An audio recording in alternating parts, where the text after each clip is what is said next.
អូមែនតើទឹកអប់ឡប់ឡងយើងមានច្រើនពណ៌ច្រើនក្លិនអញ្ចឹង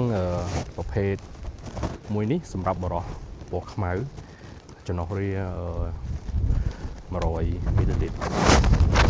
ហើយយើងមានដបតូចមួយនេះសម្រាប់បរោះដែរចំណុះ50 មីលីលីត្រអូមែនតើ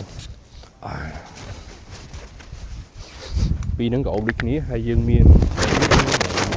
សិនដើម្បីបងប្អូនអាចមើលបានមាន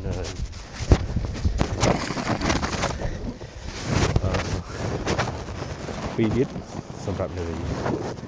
អានេះក្លិនប្រហើរឈ្ងុយអែមមែនតើមួយនេះក្លិនបែបសិចស៊ីស្រស់ស្រាយខ្ជុបខ្ជុបដែលរីករាយទាន់សម័យប្រើចេញពីពណ៌ទៀត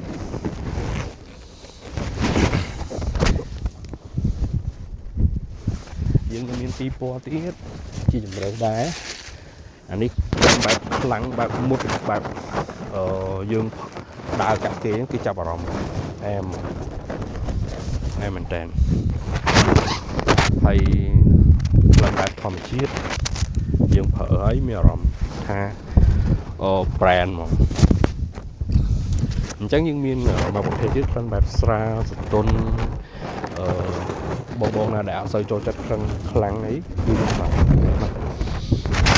តែហើយជាប់បានយូរពី10ម៉ោងទៅ24ម៉ោងយើងប្រើនៅក្នុង office អីពី10ម៉ោងវាក្លិនសន្ទន់អញ្ចឹងណា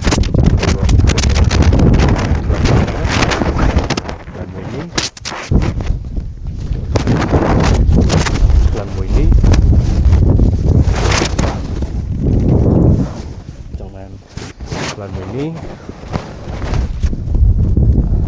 ខ្ចប់ឡើងតាមមកនេះបាញ់ឲ្យលងខ្លួនឯង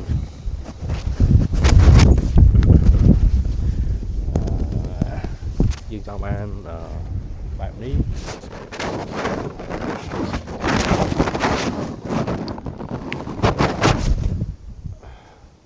ថ្ងៃនេះដើរទៅកាត់គេដឹងតែគេមើលមុខហើយដឹងតែស្រីតាមហើយព្រោះឲ្យបាញ់ទៅអប់ពេញមួយថ្ងៃហើយនៅលើកំពូលខ្លួនទៀតលក្ខណៈបែប fresh មកអែមមែនតើអញ្ចឹងធ្វើការអាចទៅទូនបាន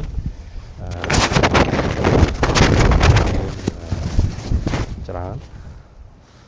អាចទៅទូនបានអូខេ